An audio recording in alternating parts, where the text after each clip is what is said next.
His recent book for children is The Bhaba Chaka and Other Wild Poems, a poetry collection co-authored with Sampurna Chatterjee and illustrated by the Mukherjee twins. He has written poetry and prose for children, young adults, and adults. He was Bard Plan Simru, that's a Welsh Children's Laureate, from 2011 to 2013.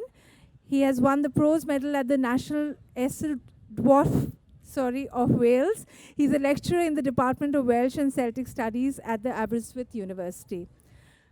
And Sampurna writes books, teaches writing, wears silver, lovely silver may I add, talks fast and is actually pronounced Shampurna. She is a translator and has 11 books to her credit and 2 forthcoming. She graduated with English literature from Lady Shri Ram College, Delhi, and they were with us last time at the Junior Kolkata Literary Meet, leading a lovely workshop called The Collaboratory, where young people wrote pieces of poetry and prose together, and it's really a wonderful delight for me to welcome them back again.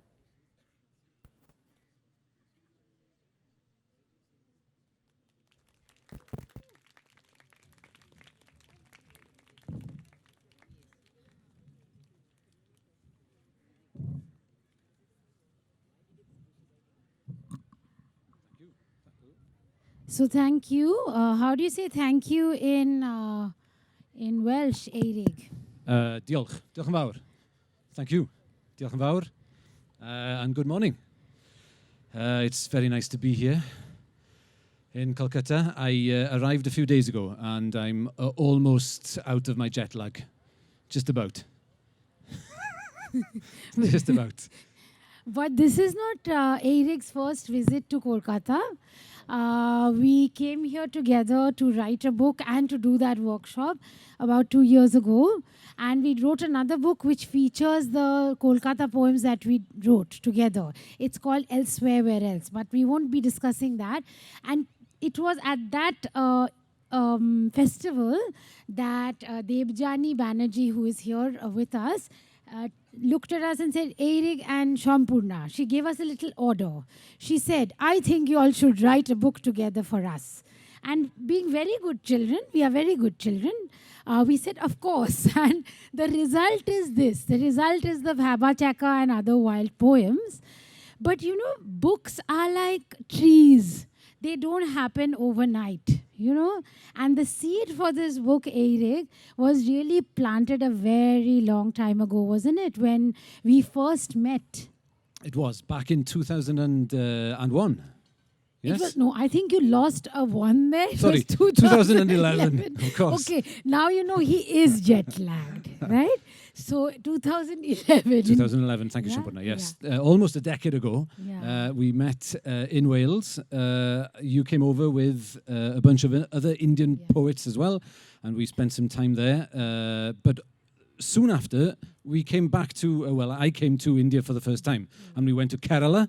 But I stayed on after that project to go with you to Bangalore and to Mumbai to do some school workshops. And we thought, what are we going to do with the children in the school workshops? And we came up with this idea of working in pairs, as we had done ourselves, of course, and using words, individual words, as starting places. In fact, you know, this is what happens. Creative people, all of you in the audience here will know this. When you're put in a spot and you have to suddenly invent something, you have to think on your feet. So what we decided is, let's work with the fact that there could be many languages in this room.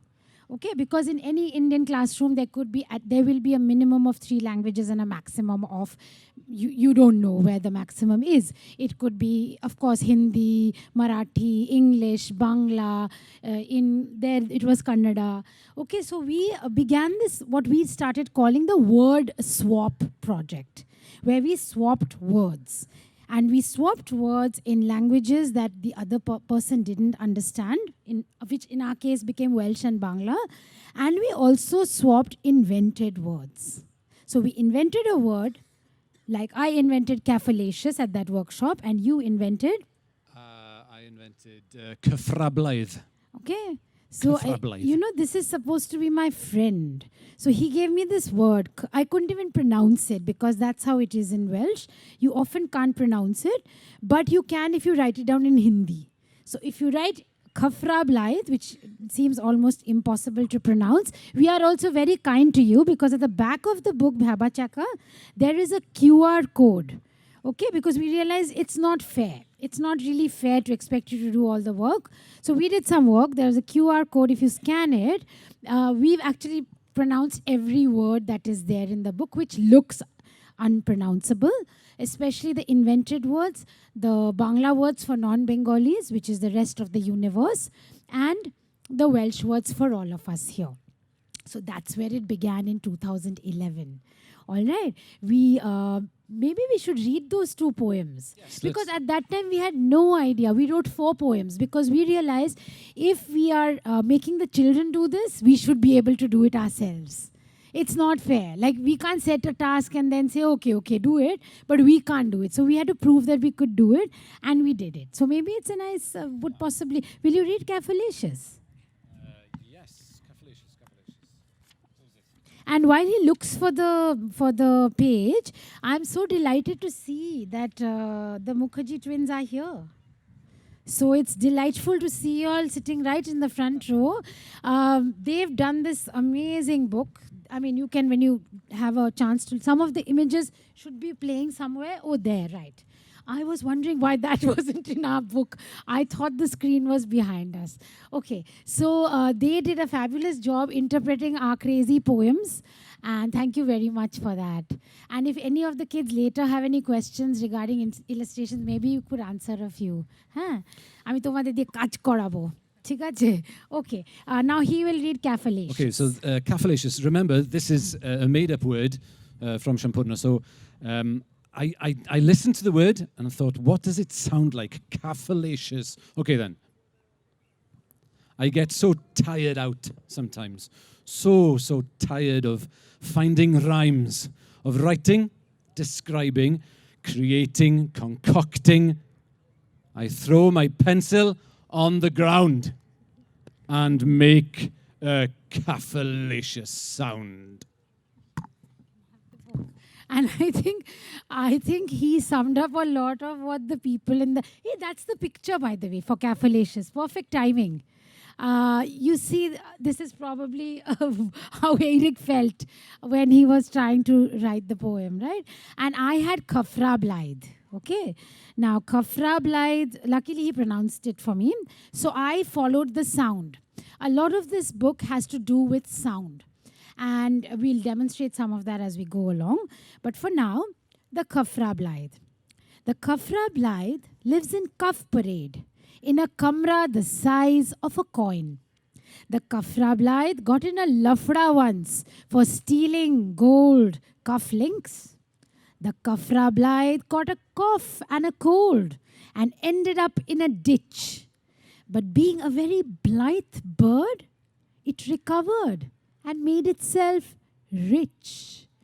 Because otherwise, how could it afford to live in Cuff Parade, right? So this strange word, which doesn't even exist, which looks and sounds Welsh, became at the end of the day for me a very Bombay poem. Because I use words like lafda, which is like hello. You know, things that the English teacher may not approve of. But since I'm the daughter of an English teacher, I do know that if you know your grammar and your spelling and you do things properly, you know the rules, you can break them, right? And one of the things we enjoyed doing in this book is mixing up the languages. Because really, languages do not know any barriers. What do you feel about that, Eirik? Well, exactly, because when I gave you the word Cyfrablaidd, I had no idea where you were going to take it, and you made it your own. That's the thing. And that's what we did with most of these words, I think. So in this book, we have we have 4 different sections. The first section is Bangla Welsh words. So we gave each other words that actually exist in our own languages. But we didn't know what they meant. So we'll read a few of those, I think. And then the second section is invented words, which you've heard 2 of them already. Then we have culturally meaningful words. words that actually mean something, usually of importance in our own languages, and we did actually understand what they meant. You know, more than, because when you say culturally important, it could seem very heavy. And we like to have fun. We like to inhabit places we love and to do things that we enjoy. So we chose words that matter to us.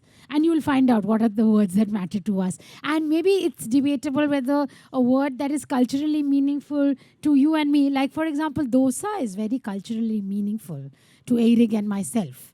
Because the first time we met in Kerala and Eirik was served a dosa for breakfast, he looked at it and he looked at me and he said, "How do I eat it?" Because he had no idea. So the poem that is in the book, I won't read it, is like an instruction manual on how do you eat a dosa. And then, of course, he had to write his own. After he had eaten it, sometimes a culturally meaningful thing is something that you have eaten. Okay? I think we would all empathize with that. But I'm going to ask Eirik, because, you know, we are so happy to be in Kolkata. Because A, of my connection with it, of course. B, because this book began here. Dev Jani is right here. And B, because the words that mattered to me as a Bengali, I gave them to Eirik as a gift. This is what we did in the workshop yesterday as well. Word swap, right? I can see some of you are here. How nice. Welcome back. So I gave Eirik a word that I love from Bangla, and it's Jobor Jong. Okay, and of course we were very good. We didn't look up the meanings and all. So here is Eirik's version of what Jobor Jong is. Okay, Jobor Jong. Is he? Oh yeah, gosh, you know, somebody is doing this very right. It can't. It's divine. That is Jobor Jong, by the way. This is Jobor Jong. Jobor Jong could turn his hand to any job in town. Also, he could turn his hand 360 degrees around. Jobor Jong could mend a car and fix its carburetor. And he could also recommend someone who'd do it better. Jobor Jong could overhaul an old decrepit plane. Mind you, the poor thing overall would never fly again. Whatever the job, rain or shine, then poor old Jobor Jong could be counted on, without fail, to be right bang in the wrong. I love this because it also reminds me of a very favorite poet of mine, Shukumar Rai. If any of you, who of course I've translated into English, that's a huge compliment, Eirik. Possibly the first and only compliment I'm going to pay you. But because if anybody's read Haturi, remember? This is a bit like that. And it's wonderful that you got this poem based on this word. And notice that he is using the fact that Jobor Jong, when you spell it in English, gives him the word job. And he runs with that word, which is what poets do. We run with and afterwards. Now he gave me a word which is frukned. Okay, frukned. I don't think we have the picture there, but it is as usual quite amazing. Frukned. What fructose is to fruit, frukned is to feeling. What fructose is to sugar, frukned is to sealing. What frugal is to famine, frukned is to mouth. What frugal is to budget, frukned is to south. What frumious is to bandersnatch, frukned is to fun. What frumious is to wonderland, frukned is to sun. No, my friend, you've got it wrong. Frukned is a fright, the kind you get when smog and smoke block out all the stars at night. You've no clue what frukned is. Frukned is a frazzle, the kind that hits you in the gut when you're too dull to dazzle. It's neither this nor that. Let me start again. Frukned is a frail old soul with water on his brain. However, he's none of these. Frukned, as I found out when we compiled the glossary for the back of the book, is a banana. Okay? So, kola. Amra jetake kola boli, ora bole frukned. ঠিক আছে? But what I also find, this is a magical alchemy about words. Because I was following the fr sound, it led me directly to fructose. And what better source of natural fructose than a banana? So I think somewhere there's an internal, I think there is, yeah. no Well, we're intuitive. talking about made-up words. Well, this is actually a made-up word in Welsh because we say banana. I mean, most of the time we just say banana. But this is like a Welsh word for banana. No, for it's people, not no? actually. I think, as far as I know, it was made up by a man called Dewi Puss, who is a comedian and he's a bit of a legend in Wales. And he made this up back in the 80s. For some reason, I have no idea why. So Is he still around? yes, he is. Maybe we should thank him because he gave us this beautiful word in exactly the spirit in which this book was conceived. Now, maybe somebody will later have to tell us when we are running out of time and we should open for questions, because till then we intend to entertain you. Because the next word is one of my favorite words. Everyone will know this. It's Gordhob. Isn't it a marvelous word? Now look what Eric went and did with it. Come on. So, it's blessed with the loveliest bloom, nicer than a rose. It fills the room with the neatest, sleekest, sweetest scent. Its glorious essence heaven sent. Its petals curled, by angels kissed. Its touch akin to a mountain mist. Hang on. Why haven't I heard of them, though? Would you like a bunch of Gordobs? No. And the picture that the Mukherjee twins did for us has a bouquet of Gordobs, okay? Because according to, isn't that fun? Now you can use this as a kind of insult, you know. I'm going to give you a bouquet of Gordobs and you can use this poem as a present. Okay, now he gave me a word which is like more like two words. We used it in the workshop yesterday. It's Dibin Dobbin. Okay, again, wow, Dibin Dobbin. What shall I do with Dibin Dobbin? Shall I change his name to Bobby? At that time, I didn't know that one of the twins is called Bobby, okay? So maybe something else is going on here. Dibin Dobbin. What shall I do with Dibin Dobbin? Shall I change his name to Bobby? Shall I change my own to Libby? Shall I change yours to simply Sobby? Oh, what shall I do with Dibin Dobbin? Shall I give him first dibs? Shall I banish him forever? Shall I shush him when he cribs? Ah, what shall I do with Dibin Dobbin? Shall I drop him in the bin? Shall I find him a new hobby? Shall I give him lacto gin?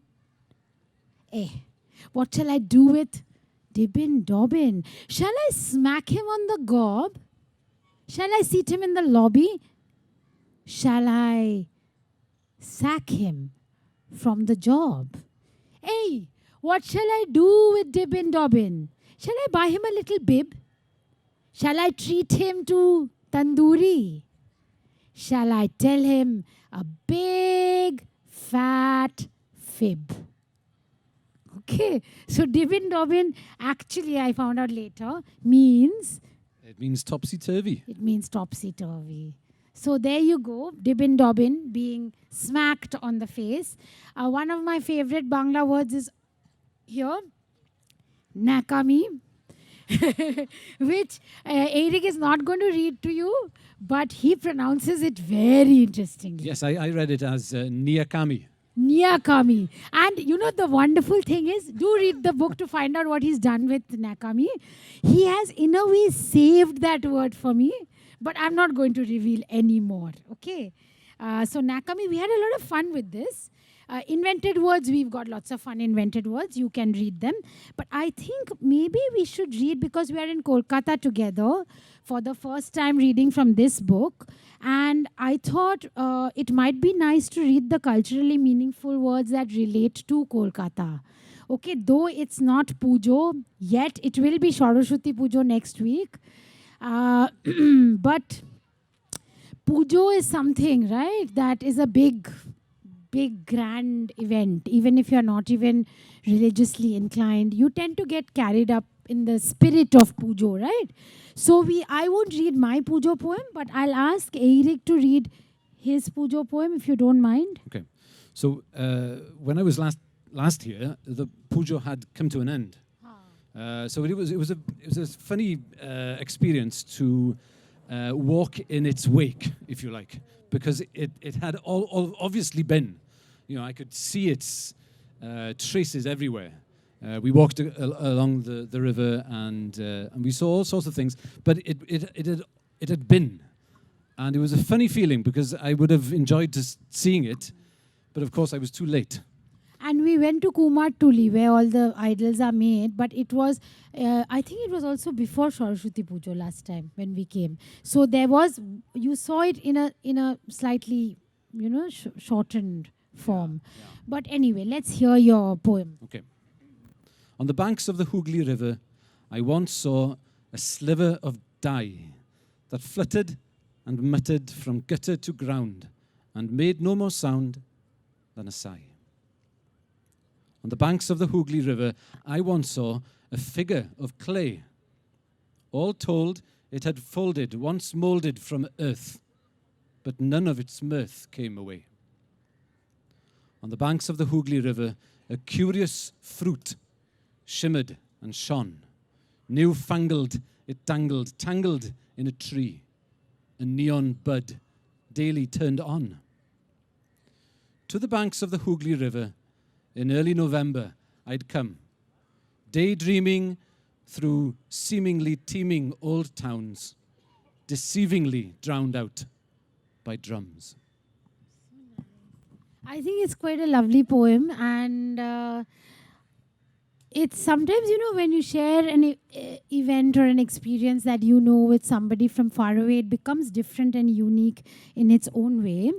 Now, this is the thing with Bengalis, and Eirik was warned in Delhi, be careful because soon you'll start behaving like a Bengali because you're hanging out with too many Bengalis. Okay, I'm happy to say that hasn't happened, but he has adopted some of the words, and nowadays one of his favorite words is cholo. So when we are late for the bus or whatever, he'll say cholo, and cholo is one of the words that we both wrote a poem on. And I'll ask Eirik to read his first, and then I'll read mine. So, cholo, okay, right. As Sampurna says, I like using this word. I may try and use it later on. Yes, and you might as well explain the mysterious words that are there before Yes, I they will. wonder Yes, what. yes. So in Welsh we have different words, of course, to refer to each other when we address each other as friends. So we have but. All right, but. We say that quite often. Can you say that? All right, but. Let's hear it. Nice. Okay, but. I'll never say right, but even to my best friend. But please feel free. Okay, it's clearly a guy thing to do. It's a nice thing to All do. right. It's nice. It's a guy thing to do. Yeah. Okay, well. Chums also, chum, okay. And also we have a word called mush. Mush. That's Mush. easy, isn't it? Yeah. What does it mean? It means friend, all right? Nice. All right, mush? Mush I can live with. Okay, let's start mush. calling each other mush. Come on. Is that the way why people say mushy? Does it come I have from no mush? idea where it comes Okay, from. yeah. I have no idea. Mush. All right, mush? Yeah, mush. I don't know. Anyway, I'm imagining in this poem the different scenarios where I would like to use the word cholo. When all the shops are almost shut, but you're in despair, cholo, but. When poets gather poems on tongues and the crowd is ready, cholo, chums. When your mate's behind and needs a push, your bus is arriving, cholo, mush. When you're in the stadium for the rugby and the singing's over, cholo, Cymru. And Kamri is actually what they call Wales. I decided not to read my Cholo poem, but to read my Dayao poem. Am I getting the pronunciation right? Da iawn. Dayaun, okay. Way before I met Eirik, I met another Welsh poet called Mererid Hopwood. We met near Jaipur. We were going to the Jaipur Literature Festival. Before that, we met and did a workshop. And we were getting to know each other on the first day on this hill. And I said to Mererid, oh, can you hear the truck horns? And she thought, she was still getting used to the accent, I think. And she thought I'd said, can you hear the dragons? And that was the beginning of our great friendship. And she used to say Dayao all the time, you know. So I wrote a poem. I asked her, why did you use it? What does it mean? And this poem I wrote for her. And I'll read this out now. Will you say Dayaun for me now? Did I say it correct? Yeah, sounds Dayaun. good. Okay, I get very self-conscious pronouncing Welsh. In the presence of a Welsh person, I'm okay when there are no Welsh people around. Okay. If you haven't heard these words before, you don't know what you've missed. For these are the words you want to use when you have just been kissed. Or when you've won the hockey match and brought home the silver trophy. Or made it to the Scrabble team by spelling catastrophe. I'm getting overcome with emotion. You use them in celebration. You use them when you're glad. You use them in congratulation, but never ever when you're sad. They are a gift from far away, each word ringing like a chime. My friend from Wales taught them to me, and now I use them all the time. So this was a poem looking for a book, and now it found the right book to be in. And we'll end our reading session because we want to talk to you all. If you have questions, we'd love to answer them. We'll read one poem from the last section, which is where we exchange place names. You want to tell them a bit about it? What's the logic of it? So, as Shampuna said, this is the last section in the book, and it's a section where we gave each other place names. So in Welsh and in Bangla, we have some very long place names.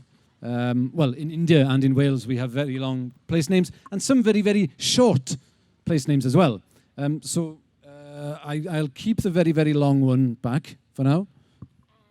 Maybe we should just read one. Yeah? How are we doing for time?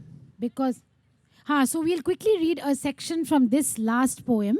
I thought I would trick Eirik by giving him Thiruvananthapuram. I thought, let him roll his tongue around that. Okay, which say Thiruvananthapuram? Thiruvananthapuram. He's very good at it. But he was very mean. And I thought he can surely not give me a longer name than this. But he did. And it's an actual place. He didn't invent it. This is the place. Llanfair pwll gwyngyll go ger chwyrn drobwll Llantysilio go go goch. Can you beat that? So now I have to write a poem. Now when you play a game and you make the rules, you follow them. I have written a poem. You are going to help me read the words, okay? If I was mean, I would say, no, you have to do it, it's your poem. No, you have to help me. You're my No? writing Yeah. partner. So, when you're feeling really angry and want to blow a fuse, don't. Employ a better ruse. Breathe in, and as you slowly breathe out, say without a single pause. Llanfair pwll go go goch. When you're feeling really hasty and can't wait a millisecond, stop. Better than you reckoned is to draw yourself to fullest height and say without a single bend. Llanfair pwll gwyngyll go go goch. When you're feeling really hungry and it's more than you can take, boom, for your growling tummy's sake, bite down and munching loudly. Say without a single break. Llanfair pwll gwyngyll go ger chwyrn drobwll go go goch. When you're feeling really pasty and don't mind letting the world know, Zoom, here's the way to go. Pull out all the stops and say without a single pause, bend in flow. Llanfair Pwll Gwyngyll go ger y chwyrn drobwll. Llantysilio go go goch. Where on earth can such a word exist? Don't think I'm being precocious. It's no harder to utter than supercalifragilisticexpialidocious. Llanfair Pwll Gwyngyll go ger y chwyrn drobwll. Llantysilio go go goch. So thank you. Maybe 20 years later, I'll be able to say this word. And for the moment, questions. Please tell us who the question is for. A microphone will come to you.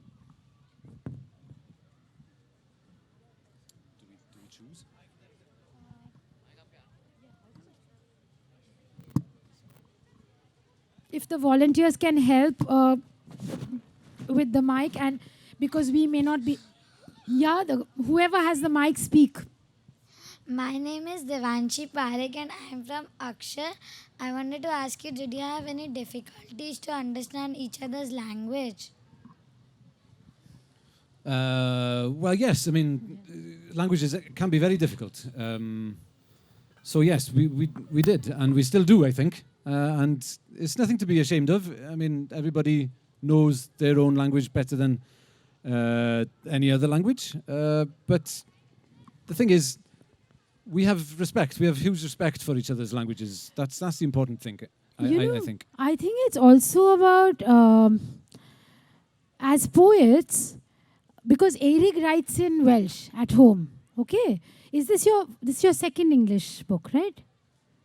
The first is Elsewhere Where Else, and this is your second. I think so, yeah. And both those books have been written with me, because I write in English. So clearly I'm turning him into an English writer, which is not right. But poets, for poets, I think the sound of words in different languages are a kind of magic. So we gravitate towards sound. Yesterday in the workshop, some of the words like puchka, he really liked the sound of the word. He doesn't know what it means. There was another word you liked a lot. So, we respond very intuitively to the oral quality of each other's languages.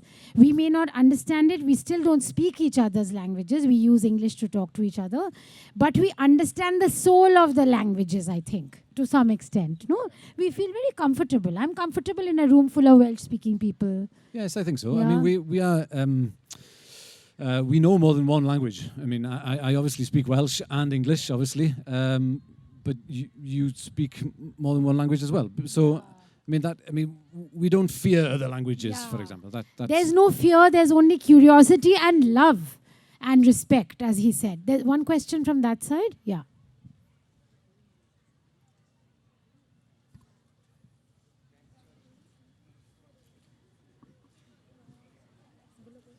So I'm Prithvi Raj from Techno India Group Public School.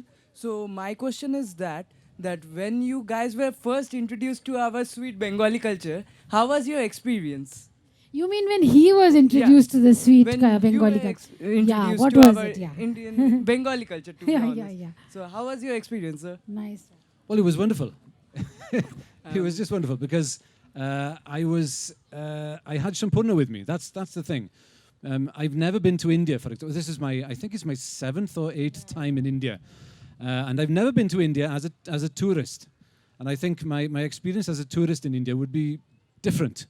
But I've always come here to see Shampurna, and I think that experience is very different because I get to see a different part of India, or a different India, if you like, when I come wherever I am in India. I mean, I get He to asked see about behind Bengal. the scenes, if you like. But what about Bengal? Because I know he asked about Bengal. Is there anything specific? He's crazy about Bengali mishti, by the way, and gets extremely annoyed if people offer him puddings or anything. He wanted gulab jamun, and he likes kheer kodombo, and I was quite surprised when I realized what a sweet tooth he has. Last time we came, my pishi had made a Bengali meal.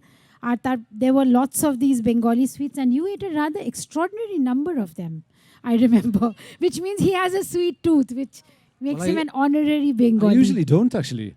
I don't have a sweet tooth. Usually, no. I gravitate towards the salty stuff. Yeah, but he does, here, yeah. no. I really like the Maybe desserts. yeah. Bengali sweets Which is are the one thing. delicacies that you like the most in our Bengali culture? Sorry. Food delicacies? Well, the gulab jamun. The gulab jamun is But called it's, pantua. I wanted it last night, but I couldn't get it. It wasn't on the menu. Somebody has to give him gulab jamun. Here, let's have a question from the middle so that we get questions from various segments. The boy with the hand raised here, yeah. My name is Akshay from the Cambridge School, TCS. My question is that why didn't you write the poems in the Welsh, ma'am? Means why instead in English, ma'am, not the Welsh? Okay, good point. I didn't write them in Welsh because I don't know Welsh. He didn't write them in Welsh because it was a rule of the game. We would write this book in English.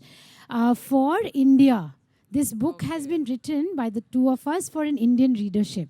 All right, mainly. It will eventually maybe be published in Wales as well, but at the moment it's for an Indian readership. So that's the main reason we wrote it in English. Yeah? All right, thank you. Boy in the red shirt, and at the back there in the green, they've been very patient. They had their hands up in the air. Yeah, just whoever has the mic, yeah. I am Omkar from Akshar, class 5. I have a question that how many languages has you used in your book? Excellent question, because there's English, of course, there's invented language, yeah. But we've also, like, there's one long poem which is actually on it's called Baralaur. Okay, I won't go into the details of what Baralaur is. Baralaur is clearly a Welsh word.